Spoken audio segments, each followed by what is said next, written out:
Let's talk about the best that the Tomb Worlds have to offer. Whether it's elite warriors of living metal, Canoptek constructs, or shards of star gods, let's talk about the best Necron units in game right now.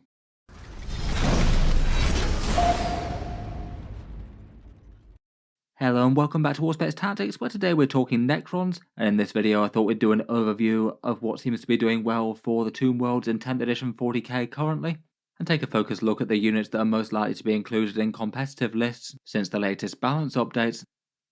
Currently in Warhammer 40k, Necrons are still doing really quite well right now. Prior to the last balance pass a few weeks back, they were arguably the strongest faction in the game, though I feel like that's probably changed to merely one of the strongest now, as opposed to being the flat out best. Despite that though, they're still very popular and still managing to place their way towards the top of tournaments quite a lot, mainly using Canoptek court lists more so than anything else, though Hypercrypt is still definitely being played. I thought it would be interesting to see if the points updates have made any major update as to what sort of Necron units were being played more than others. With that in mind, I took a look at basically most of the Necron army lists that have placed well at big 5-round tournaments since the update, things that have maybe only got one defeat in 5 rounds worth of gameplay.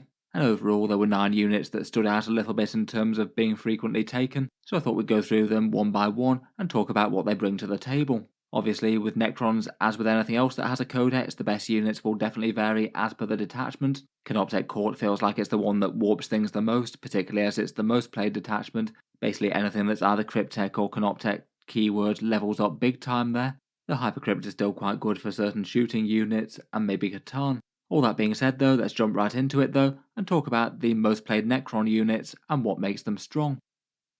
First up, let's start small with some Canoptek Scarabs Swarms. These friendly little swarms that come with the Necron warriors are 40 points per 3 of them, and at least by the numbers on the list that I looked at, they do seem to be one of the single most ubiquitous units, the majority of lists finding room for at least some of them. Generally cheap units in Warhammer 40k have a bunch of value all of their own. They're just very nice for screening secondaries and nuisance charges and things, and it's just great for being more annoying and score more towards victory points than their 40 points would necessarily suggest. It certainly seems that you can do worse than include a few of them. The main thing that they bring to the table is being fast and having okay toughness for the cheap cost. A 10-inch move means that they can really quite quickly get to places to screen things or tie up enemy units that don't want to be. Although they do have the advantage of needing to move around ruined walls and things, seeing as swarms can't just go straight through like infantry can. For toughness, they're really easy to take wounds off at toughness 2 and 6+ saves, but having 12 wounds for just 40 points is far better than most things in Warhammer 40k. It means that a lot of the time they might just have more wounds than an individual squad has shots, and they might well need some focus fire or shooting in their melee to actually bring them down. In Canoptek Court, their melee damage isn't even completely trivial either. Each base gets 6 attacks that hit on a 5+ at strength 2, AP 0 and damage 1, but it does get lethal hits, so they are going to be getting a few auto wounds out of that. If they get their full rerolls from the power matrix in Canoptek Court, it should average around about 6 wounds on most enemy targets regardless of what toughness they are. If it's anything that doesn't have a super high save, they will probably deal at least some damage. You also get the option to detonate a swarm at the start of the fight phase for D3 mortal wounds. Sometimes that could be a good idea if it's obvious that they're going to get wiped out anyway. After the codex, they can even take objectives and things as well if there's a Cryptek nearby. There often will be in Canoptek Court, as you'll have them running around with the Wraiths and maybe in other places as well. If they are within 6 inches, they can gain some OC and actually help primaries. And on top of that, if they do tie up anything in engagement range, they worsen the objective control of the enemy units, so it's a bit of a double blow to actually have them sitting on objectives next to Crypteks there. Overall, lots of good stuff, definitely a bit stronger in Canoptek Court than other places though, given all the options that gives. Sticking with the cheap and expendable Necron units, Lokhust Destroyers are also an incredibly common pick in Necron armies right now. They're actually the cheapest unit that you can field at 30 points for a single model. Again, like the Scarabs, there is a lot of value in just having 30 points to have any one unit in game. It means that they can be quite nice just for sitting around and screening out places, or potentially doing secondary objectives with absolute minimal investment, particularly in the Hypercrypt where they can be teleporting around the board and using reserves. Getting at least a little bit of objective control at base is an advantage over the Scarabs as well, particularly if you don't have Crypteks around. Otherwise, their base stats are usable enough. 3 wounds at toughness 6 and a 3+ save means that you need to shoot them with at least something somewhat meaningful, some special weapons or a heavy weapon or something, as opposed to just a flurry of damage 1 small arms. And the gun's okay for their cost, 3 attacks at strength 5, AP 2 and damage 2, lethal hits and re-rolling hit rolls against things on objectives. Most commonly, they tend to get used as multiple individual models just to be nuisances and do all the small unit roles that I mentioned. Occasionally, they can be used as a big focal unit, though, if you wanted some ranged damage dealers in things like Hypercrypt or maybe even Awakened Dynasty. Getting a Locust Lord in the unit makes them very scary with critical hits on a 5+, and you could potentially get a Deep Strike enhancement with Hypercrypts and have them go warping around the board, stacking loads of auto wounds on things on objectives. Next up, the elites of the Necron battle line still seem to be in good attendance despite a small points nerf. The Immortals went up to 75 points per 5 of them in the last update, and it does seem that they're maybe a bit reduced in how many numbers people are fielding them. They don't seem to be quite as common includes in literally every list anymore, but are still being built around for using several characters and are still definitely way ahead of warriors. For your 15 points per model, you get Toughness 5, 3+ save and 1 wound infantry that can get some quite good value from reanimation, and a lot of objective control at OC2. I would still say that durability is probably one of their bigger weaknesses though. A lot of things can kill these guys really quite quickly. The low AP things might struggle a little bit, particularly with cover or if Illuminor Seraz is nearby. For their damage output, my favourite of the two is probably Tesla, though some people like Gauss. They get 2 attacks with the Tesla with Assault and Sustained Hits 2, striking at Strength 5, AP 0 and Damage 1, and getting a nice wound reroll against things on objectives. And between all that, you're almost certainly going to stack a whole bunch of saves on things. I would say that at the moment they're probably the most standout battle line style unit for most of the character choices to join. Plasmancers for extra hits plus his own damage, the Chronomancer for move shoot move shenanigans and a bit of extra protection in -1 to hit, and Illuminor Seraz with his AP things, giving you a bit more AP on your shooting and worsening AP against them. Those currently seem to be the most commonly taken Immortal support, though they can be great with other things like the Overlord with the Translocation Shroud, plus a few others. They like both the competitive detachments as well, Canoptek Court allowing you reroll hit rolls with Technomancer leaders, that can be really quite big with Plasmancers. And for Hypercrypts, they're an interesting shooting unit that can do hyperphase type things and can be a good option for leaders with enhancements. Again, that can be another way where they can get exploding hits on 5s and full rerolls. Overall, I'd be most tempted to fill them in squads of 10 led by interesting leaders, stack a whole bunch of damage on units on objectives, and have a fair amount of good OC to take those objectives after.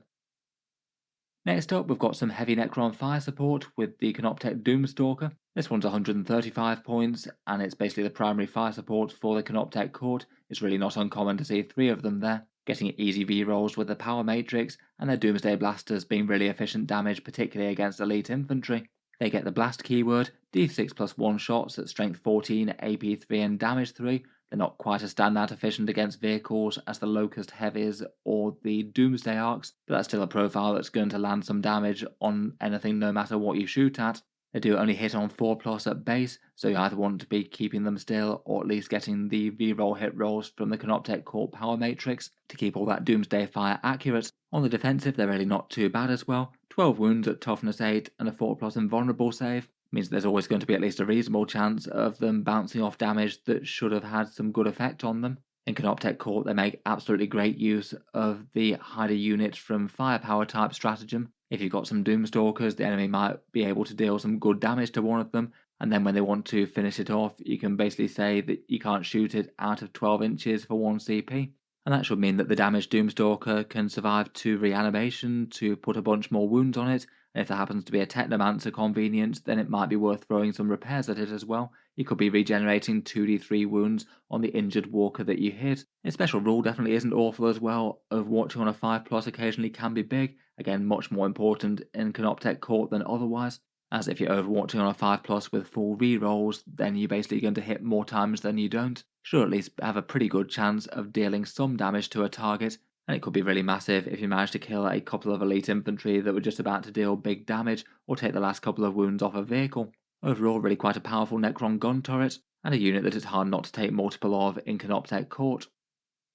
Next up, and its rival for firepower is taken it to similar sort of levels in the Doomsday Ark. This one is a much bigger investment than the Doomstalker at 200 points that does come with significantly upgunned firepower. It tends to be more commonly taken than the Doomstalker outside of Canoptek Court, but a bit less common inside it if you are using that detachment due to the stratagem access and the rerolls. The Doomsday Cannon gives you a big D6 plus 1 shots, hitting on a 3+, at Strength 18, AP 4 and Damage 4. It's really threatening even if you are on the move, but if you can remain stationary for a turn to fire, you get both heavy to hit on a 2+ and also devastating wounds as well. It's pretty massive firepower and should be a big threat to enemy big tanks and heavy vehicles. Again, like the Doomstalker, it's certainly not trivial to take out with return firepower. 14 wounds at toughness 9 and a 4+ invulnerable save, I'd say is okay rather than standout durability for 200 points.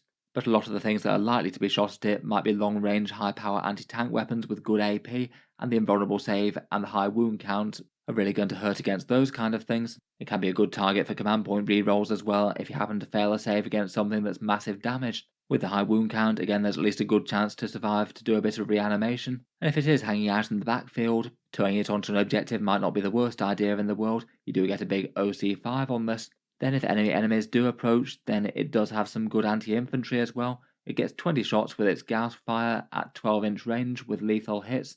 That should be enough to do a number on something like a 10 model horde type squad. And it does mean that if you happen to be playing against a massive horde army, you could really vary the way that this is played. Maybe aim to try and make some better use of that if you're playing against Green Tide or an Ending Swarm or something. Finally, for detachment things, Hypercrypt redeploys tend to be very handy, as it does mean that you could guarantee that you get line of sight on what you need to near enough. If you just look at it and realise that it can't shoot anything important at the end of the enemy's turn unless you're going to hyperphase it, then it can be a priority for that, and then you can have it turn up on the flanks, hopefully with a bead for that really long-range Doomsday cannon to be able to take down what it needs to.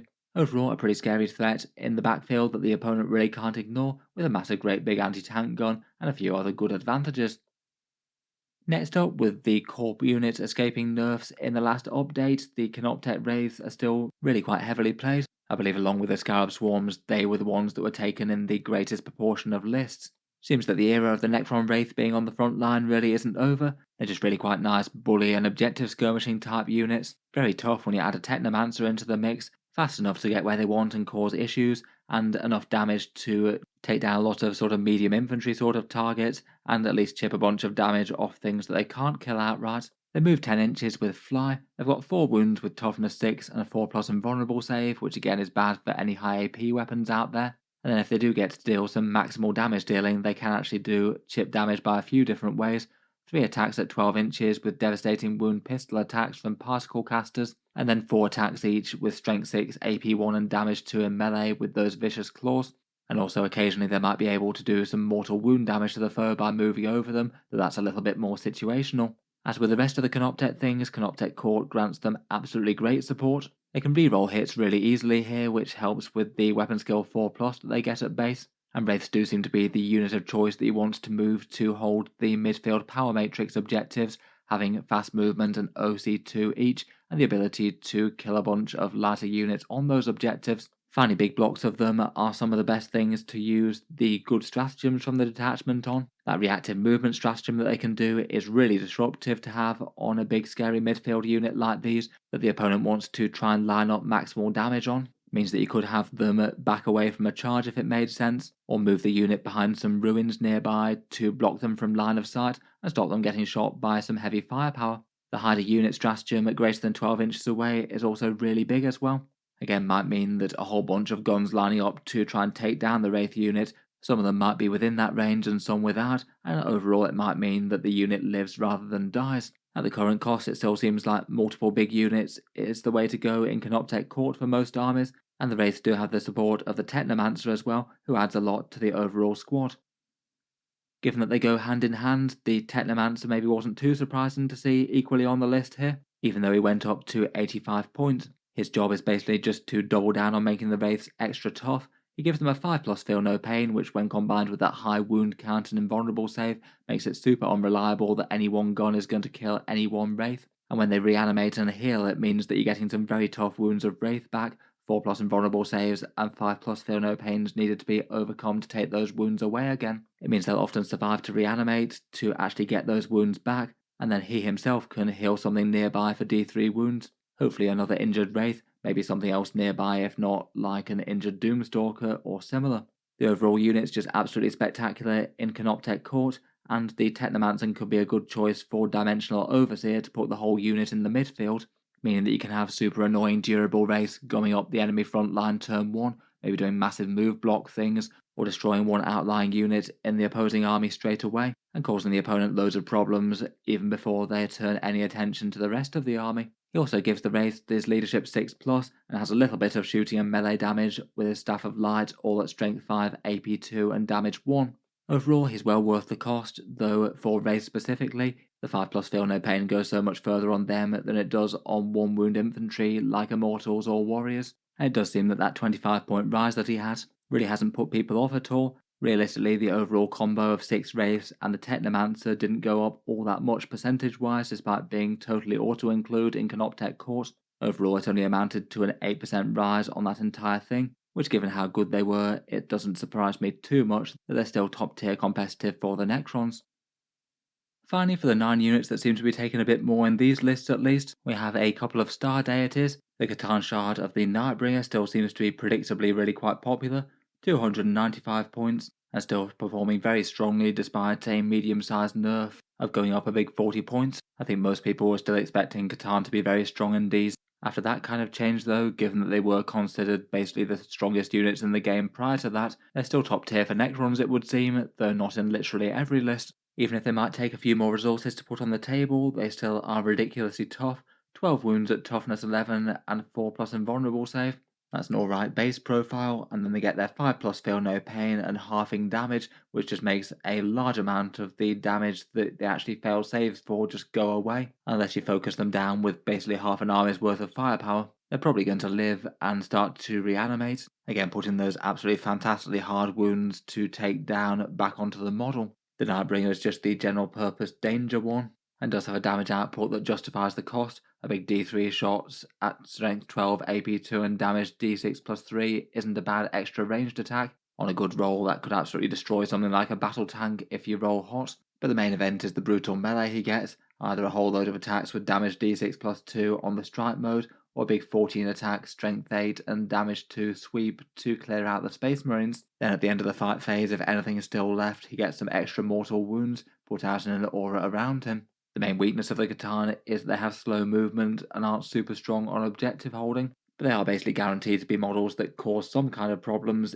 even if just moving ponderously up towards an important midfield objective and destroying whatever they find there. The Nightbringer in particular gets on very well with Hypercrypt, allowing him to use that cosmic precision stratagem to teleport in close and put a ridiculously threatening model in a place where the enemy is going to struggle to deal with it.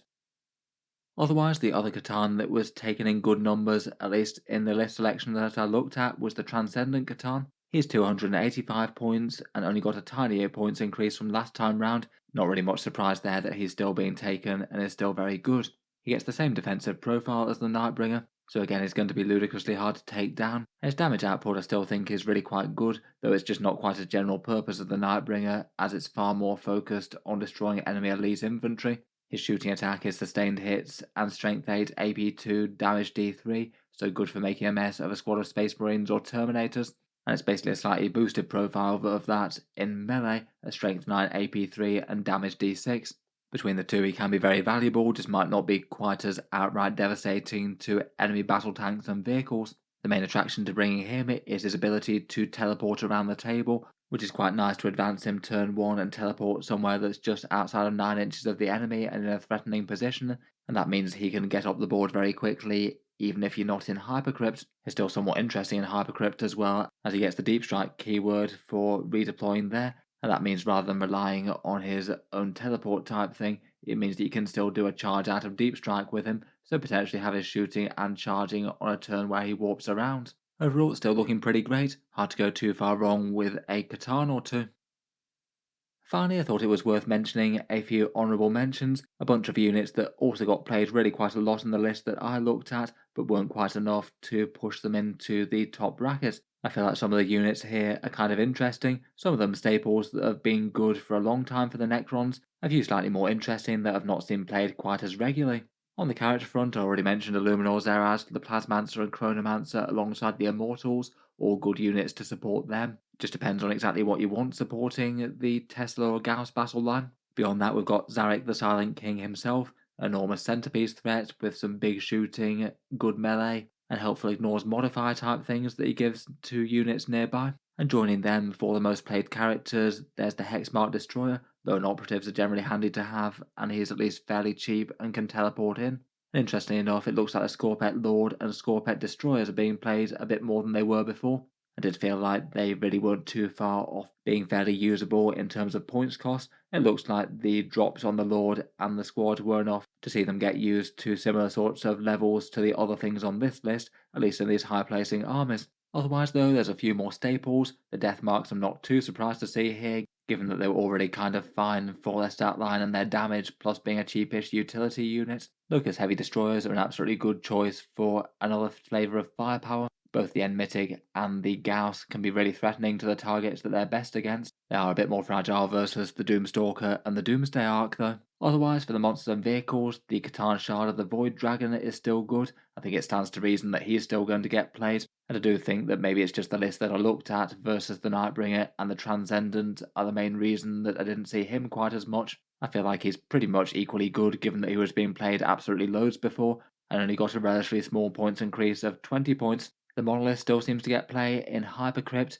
Again, that went up, but it's still a massive investment centerpiece that can still do some really interesting things with stratagems and still has alright damage and defense in its own right. And interestingly enough, it looks like a few more people are trying out Canoptek Reanimators as well. That's kind of fun to reanimate things with a little bit more gusto. They do have the single best reanimation protocols boost in the codex now, and can potentially affect multiple powerful units even if their aura is extra tiny. Finally, just picking out a few things that seem to be notably lesser played right now. It still seems to be a bad time for the Necron Warriors. They don't seem to have gained any ground on Immortals, despite the Immortals going up in points slightly. Maybe not really too surprising though, given that they're still rather overcosted for their abilities. It was a shame when the Codex took their boosted reanimation down a big peg. As a result, you don't really see Ghost Arcs getting used, given that they depend on Warriors being good. And the Necron elites are also kind of conspicuous by their absence as well. No Triarch Praetorians or Lichguard. Out of the two, I feel like the Triarch Praetorians need far more help out of the both of them. Otherwise, lots of lesser played vehicles as well. Flyers and fortifications as per normal for 10th edition, but also the other super heavies. The Catacomb Command Barge despite a points cut, and the Annihilation Barge and Triarch Stalker don't seem to get much play. There's still plenty of things there that could do with points cuts, even if the Necrons do have a good amount of units that they can use in competitive lists right now.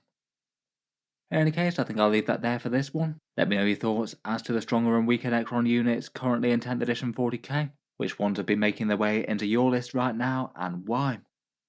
If you enjoyed the video, then feel free to subscribe to Auspex Tactics. I'll certainly keep the regular 40k videos coming. I do tend to post new ones just about every day. Finally, if you have been enjoying all the videos on the channel, I would just like to mention that Auspex Tactics does have a Patreon page as well, and you can find that linked in the video description if you'd like to help support and keep all this content coming. Channel patrons do get a fair few advantages, seeing certain videos early, regular votes to see what sort of things come next on the channel, and automatic entry into the regular prize giveaways with the chance to win some big model kits each month. If any of that sounds good to you or you'd just like to help support, the link is down in the video description. In any case, a massive thank you for listening, and I'll hope to see you guys next time.